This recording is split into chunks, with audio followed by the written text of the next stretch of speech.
너희는 올라가서 무라다임의 땅을 치며 두 곳의 주민을 쳐서 진멸하되 내가 너희에게 명령한 대로 다 하라.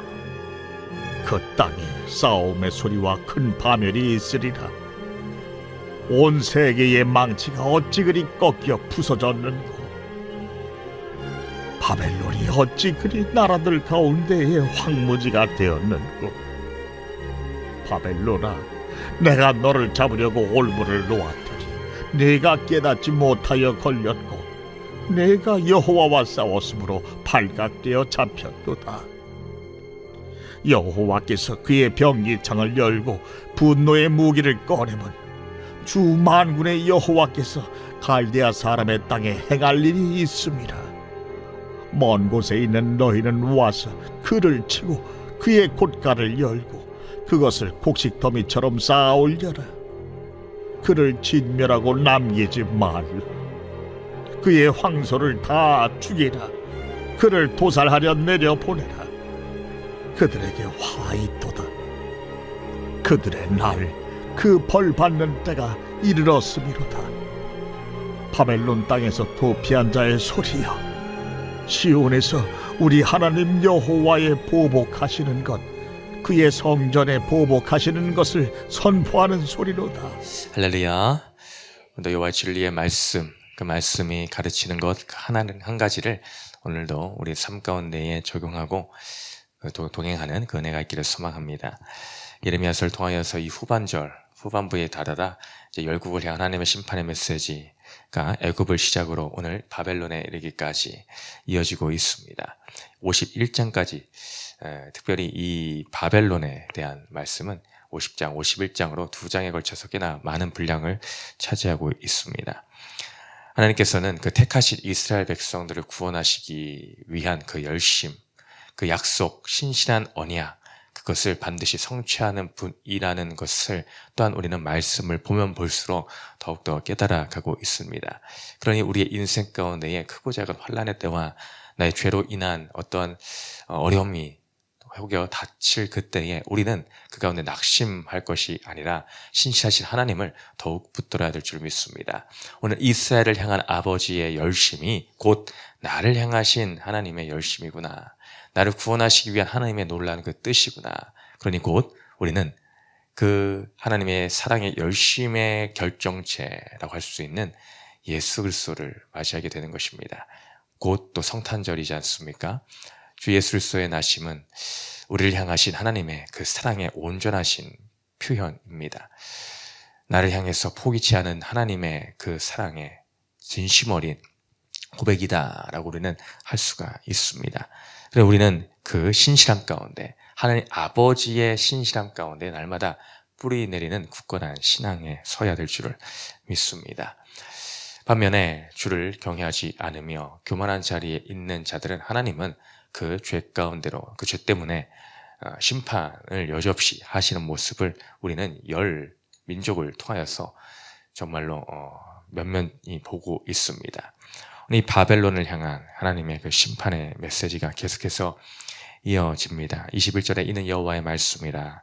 너희는 올라가서 무라다임의 땅을 치며 그곳의 주민을 쳐서 진멸하되 내가 너에게 명한 대로 다 하라. 그 땅의 싸움의 소리와 큰 파멸이 있으리라.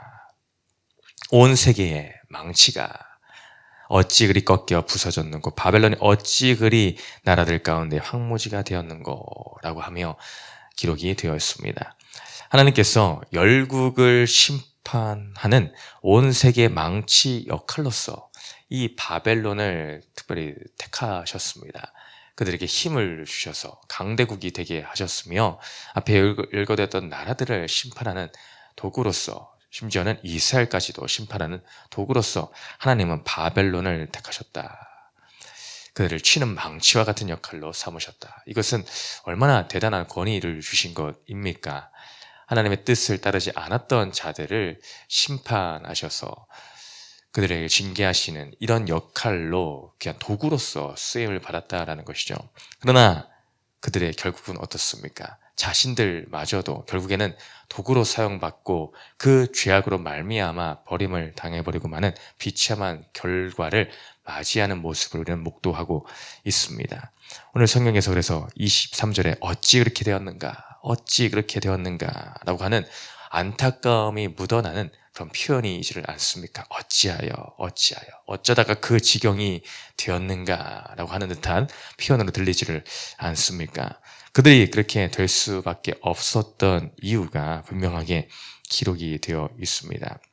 24절에 보니 바벨론아 내가 너를 잡으려고 올물로 놓았더니 내가 깨닫지 못하여 걸렸고 네가 여호와와 싸웠으므로 발각되어 잡혔도다. 그들이 싸움의 대상을 잘못 택한 것입니다. 너희가 여호와와 싸웠으므로 발각되어 잡혔도다. 바벨론은 하나님께로부터 받다 가진 그 권위, 그 놀라운 이 위치를 가지고 그것을 잘못 사용하여 하나님을 대적하기에 이르렀다라는 것입니다. 그 권위를 주신 게 하나님이신데 아이러니하게도 그들은 하나님을 대적하는 그 편에 서고 말았다. 하나님 편이 아닌 반대편에 서고 만 것이다 라는 것입니다. 즉 그것은 세상을 택했다라는 것과 다름이 없는 말일 것입니다.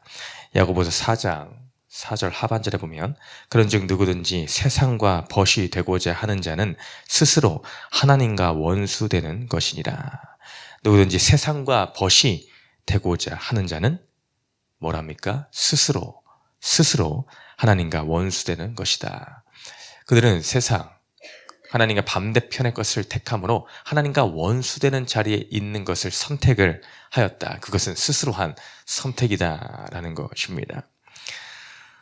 그들의 이런 선택, 여호와를 대적함의 그런 선택, 그것은 조금 더 구체적으로 보면은 그것이 과연 무엇으로 드러나는가? 여호와를 대적하는 것이 어떤 것으로 표현이 되는가? 그들이 심판을 받을 수밖에 없었던 이유는 무엇인가? 라고 하면은 그것은 오늘 21절에서 무라다임의 땅을 치며 붓곳의 주문을 쳐서 진멸하되 라는 것에서 조금 더 힌트를 얻을 수가 있습니다.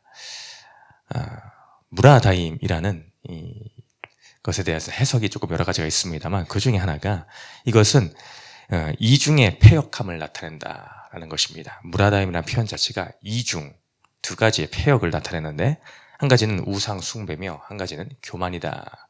무라다임의 안에 포함되어 있는 내용이 우상 숭배와 교만이라는 의미가 포함되어 있다라는 것입니다. 또한 붓곳은 밑에 도움말에도 있지만 처벌이라는 뜻을 가진 지명 이름입니다. 한마디로 붓곳, 그들이 이 바벨론이 처벌을 받을 수밖에 없었던, 붓곳, 처벌을 받을 수밖에 없었던 이유는 무엇인가? 바로 무라다임, 우상 숭배와 교만 때문이다라는 것을 이 무라다임의 지방과 붓곳이라는 이 지명을 통하여서 우리는 깨달을 수가 있습니다.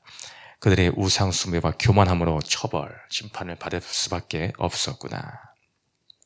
그래서 이 두 가지에 대해서 함께 보고자 합니다. 이 우상 숭배라는 것을 이 밖으로 흐르는 에너지로 표현한다면은 우리는 하나님이 아닌 무언가 다른 것을 섬기는 것, 이것을 우상 숭배라 할 수 있습니다. 그 에너지가 밖으로 향하면은 하나님이 아닌 무언가를 섬기는 그 열심이다라고 할 수가 있습니다. 우리는 물론 대놓고 우상에게 절을 하고 이러지 않습니다. 어떤 자들은 사탄을 스스로 숭배한다라고 자처하는 자들도 있지 않습니까? 그렇게 우리는 겉으로 보이는 그런 형식에 대놓고 하지를 않습니다. 그런 것에 대한 것은 우리와 상관없는 일이라 할 수 있죠. 그러나 그 우상 숭배라는 그 영역은 우리는 넓게 보아야 된다라는 것이죠. 하나님 외의 것을 사랑하며 그 모든 것들, 품는 모든 것들, 그 대상이 무엇이 되었든 간에 그것은 다 우상 숭배다라는 것입니다. 내가 하나님보다 물질을 사랑하고 하나님보다 내 명예와 지위를 사랑하며 하나님보다 자녀를 사랑하고 이 모든 것, 그것이 무엇이 되었든 간에 크든지 작든지 간에 하나님보다 최우선으로 그 위에 놓고 있는 그 모든 것은 하나님 편에서 바라볼 때 그것은 우상 숭배다 할 수 있는 영역입니다. 하나님은 우상 숭배를 싫어한다고 분명하게 성경은 기록하여 말을 하고 있습니다. 그러나 우리 가운데 하나님 외에 어떤 것을 더 사랑하고 있지는 않습니까? 나도 모르게 내가 생각하여서 그런 것은 아니고 나도 모르게 은연중에 그런 것들이 내 삶 가운데에 배어 나오고 있지는 않느냐라는 것입니다. 우리는 하나님 앞에 솔직하게 나아가야 됩니다. 내가 이것이 나의 우상이 되었습니다. 내 학벌이, 내 자녀가, 내 부모가 나의 우상이 되었습니다. 무엇보다도 물질이 나의 우상이 되어서 하나님께 아까워하는 삶을 살았습니다. 그 모든 것들 하나하나를 오늘 우리는 주님 앞에 나아갈 때에 정말 목욕탕으로 나아가듯이 겸손한 모습으로 우리는 나아가서 고백을 해야 될 줄로 믿습니다. 그렇지 아니하면은 우리는 이 심판, 하나님으로부터 그 심판을 면할 수가 없습니다. 오늘도 나의 우상이 무너져야 됩니다. 하나님 아닌 무언가를 섬기고자 하는 그 모든 것들이 산sat이 낱낱이 다 고하여짐으로 다 부서져야 될 줄을 믿습니다. 또한 이 우상 숭배의 이 에너지가 밖으로 나아가는 것이 아닌 이제 안으로, 내 안으로 이 에너지가 흐르면은 그것이 무엇이 되겠습니까? 그것이 바로 교만입니다. 우상 숭배 에너지가 안으로 들어오면 이게 교만이 되는 것입니다. 한마디로 내가 우상이 된다라는 것입니다. 내가 우상이 된다. 나를 높이고 나를 자랑하고 나를 드러내려고 하는 것, 그것이 바로 교만이다라는 것이지 않습니까? 특별히 요즘 나르시시스트라는 말도 많이 쓰고 있지만은 나를 너무나 사랑한 나머지 나 외에는 없는 거, 나 중심의 삶, 너무나 그 극한의 이기적인 그런 삶, 그것이 바로 교만이다라고 또한 할 수가 있습니다. 주위를 바라보지 않는 거, 돌보지 아니하는 거, 그 모든 것들이 다 이런 형태의 겉으로 나타나는 것들이지 않겠습니까? 스스로를 높이고자 하는 거, 내가 신앙생활을 한다고 하지만 또 사역을 때로는 한다고 하지만 그 그럴싸해 보이는 겉포장지의 명목 아래 은연중에 내 자신의 이름을 슬쩍 두려고 하는 것, 그것입니다. 사람들에게 내 칭찬을 받고자 하는 것, 그래서 하나님이 하셨습니다라고 담백하게 하면 될 것을 거기에 내가 어쩌고 저쩌고 이렇게 갖다 붙이는 살들, 그것이 바로 고개를 불쑥불쑥 내밀려고 하는 이 죄된 습성의 교만의 모습이다라는 것입니다. 야고보서 4장 6절의 하반절에 하나님이 교만한 자를 물리치시고 겸손한 자에게 은혜를 주신다 하였느니라. 교만한 자를 하나님 반드시 물리치신다라고 합니다. 반면에 겸손한 자에게는 은혜를 주신다 라고 하셨습니다. 또한 잠언서 18장 12절에 사람의 마음의 교만은 멸망의 선봉이요 겸손은 종귀의 길잡이다. 교만한 자는 멸망하는데 첫 번째 되지만 겸손한 자는 존귀한 자의 길잡이가 된다라고 분명히 기록을 하고 있습니다. 우리는 교만함이 아닌 겸손의 자리에 있기를 힘써야 됩니다. 우리는 태생부터 교만한 자들입니다. 왜? 죄인인지라 교만할 수밖에 없습니다. 전에도 말씀드렸듯이 이 죄악에 처음으로 죄악이 들어온 모습이 무엇입니까? 교만입니다. 하나님처럼 되고자 하여 선악과를 따먹은 그 모습, 그것이 바로 죄의 첫 시작이더라라는 것입니다. 그러니 인생에 이 죄인이라는 것은 교만함과 뗄래야 뗄 수 없는 이 아주 근원적인, 아주 본능적인 모습입니다. 그러니 우리는 날마다 사도 바울처럼 나를 쳐서 복종시킨다라는 그곳에 우리의 교만함을 날마다 십자가 앞에 가지고 나아가야 됩니다. 늘 못 박아야 됩니다. 순간, 방심할 그 순간에 사탄이 틈을 타고 들어오듯이 우리 마음 가운데에 나를 높이고자 하는 그 자리에 나를 두더라. 은혜 받는 그 자리가 정말 위험한 자리가 될 수가 있습니다. 성령 충만한 그 자리가 나의 교만이 나타나는 자리가 될 수 있더라라는 것을 우리는 늘 이 사탄, 마귀의 그 속임수와 게임에 늘 밝히 눈을 뜨고 있어야 된다. 경계하고 있어야 된다. 파수꾼을 세워야 된다라는 것입니다. 특별히 정말 주의해야 될 것이 하나 있는데 그것은 무엇인가? 바로 교만한 겸손이다. 교만한 겸손이다라는 것입니다.